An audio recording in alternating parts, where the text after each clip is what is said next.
Pero vamos a ver una perspectiva un poco más amplia, cómo se vienen comportando los salarios frente a la inflación en el gobierno de Milei prácticamente desde antes de asumir, ya ganada la elección en noviembre de 2023, a la fecha. Vamos a conversar sobre el tema con el doctor Nadine Argañarás, es doctor en economía, es consultor económico y preside el IARAF, el Instituto Argentino de Análisis Fiscal. Ha hecho un análisis de cómo han evolucionado los salarios frente a la inflación, cómo le ha ido a los asalariados promedio, al sector privado, al público, a los jubilados, beneficiarios de Aguache. Doctor Guillermo Sisman, el 98 de Rosario, le habla. ¿Cómo anda? Buen día. ¿Qué tal, Guillermo? Buen día, ¿cómo estás? Muy bien, un gusto. Igualmente. Y en esa disputa, salario versus inflación 2023-2025, ¿qué resultado ha arrojado según su cálculo? Bueno, hay distintas dimensiones para hacer el análisis. Para mí el más completo es analizar el ingreso anual del año 2025 en relación al del año 2023, porque si no uno compara meses puntuales puede generar alguna cosa incorrecta en la comparación o alguna interpretación incorrecta.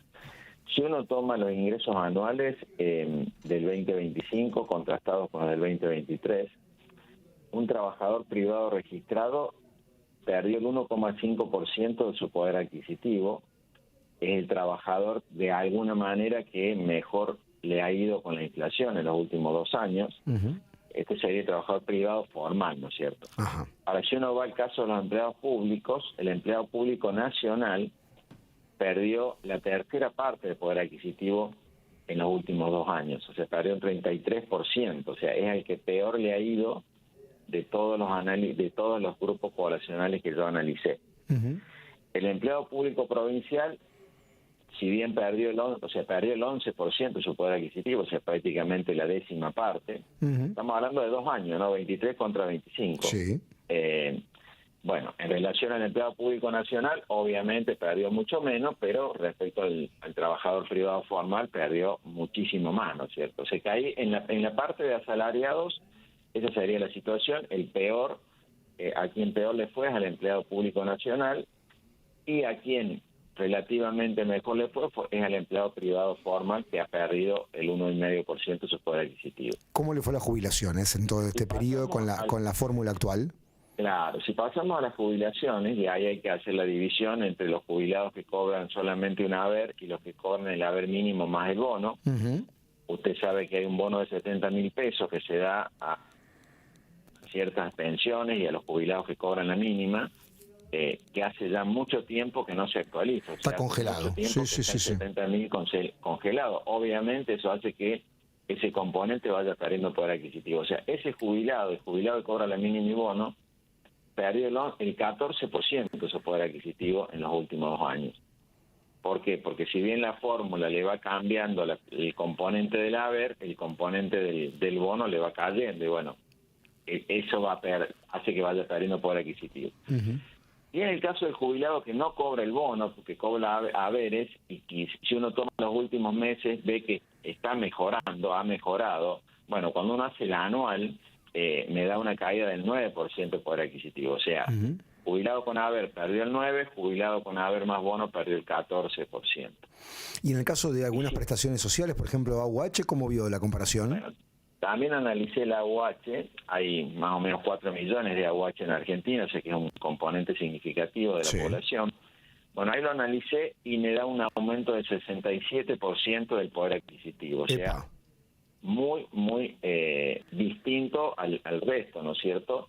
Es muy significativo el cambio, digamos, ¿no? Fruto de que el gobierno, bueno, le dio a la AUH una suba, y luego la AUH también se va ajustando cada 2 meses como se ajustan las jubilaciones. O sea, tiene un nivel muy alto, es claramente, ¿no es cierto?, es el grupo poblacional que logró ganarle a la inflación, por así decirlo, más allá de los montos que se cobran. Sí, pero en términos nominales puede parecer algo bajo, pero en términos porcentuales el incremento es alto. Esto es lo que puede explicar los guarismos que muestra el gobierno de caída de pobreza, ¿no? Bueno, eso incide, entre otros factores, ¿no es cierto? Porque, bueno, como digo, está focalizado en 4 millones de niños receptores, ¿no es cierto? Quizás creo que son 3 millones de familias, y ha tenido este impacto. Y el otro análisis que yo siempre hago con estos temas que me parece interesante para que lo entienda mejor el oyente, es yo acumulo la ganancia y la pérdida de los últimos meses. O sea, yo digo, ¿qué pasó en los últimos 25 meses? O sea, desde que asumió el gobierno nacional hasta diciembre del 25. Sí. ¿Qué pasó con el ingreso completo, no es cierto? Para ya hacer una comparación global acumulada. ¿Y ahí qué le dio? Bueno, me dio que un trabajador privado registrado ha perdido prácticamente un mes de salario de noviembre del 23. O sea que perdió un mes de poder adquisitivo cuando acumulamos los 25 meses. El empleado público nacional perdió 7 salarios mensuales. Ah, la.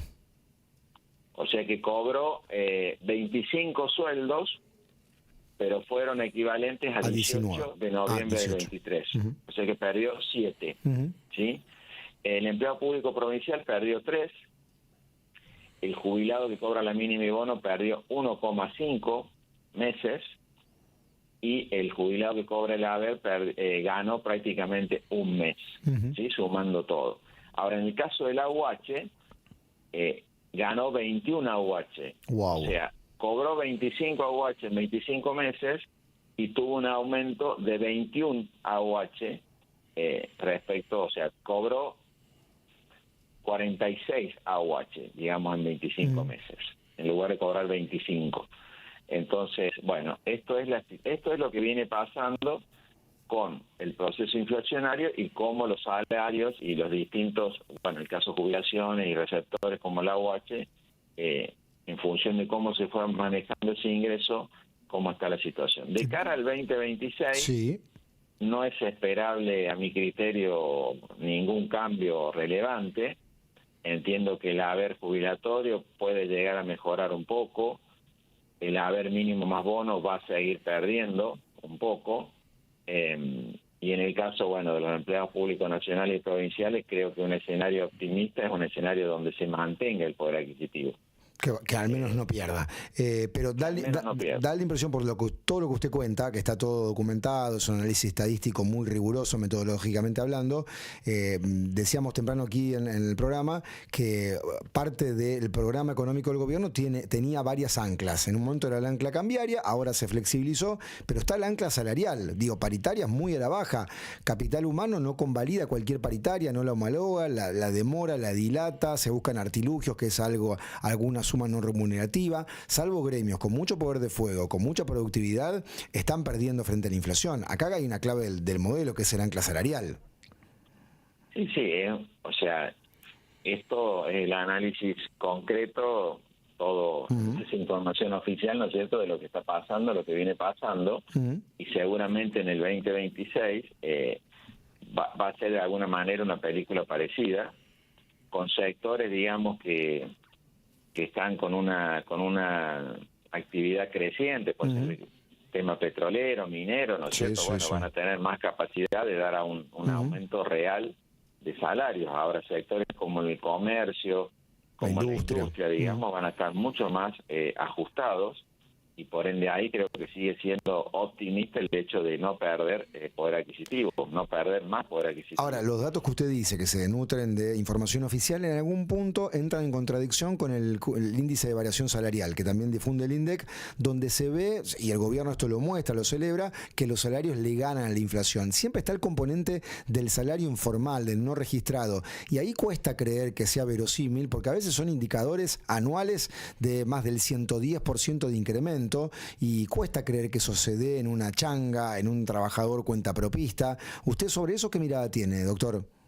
Yo no lo hago el análisis ese porque tiene cuestiones técnicas, tiene atrasos, por ejemplo, es como que el cambio se mide recién a los 4 meses, o sea que yo no lo sigo ese tema, pero entiendo que han tenido un aumento real, ¿no es cierto?, respecto a la...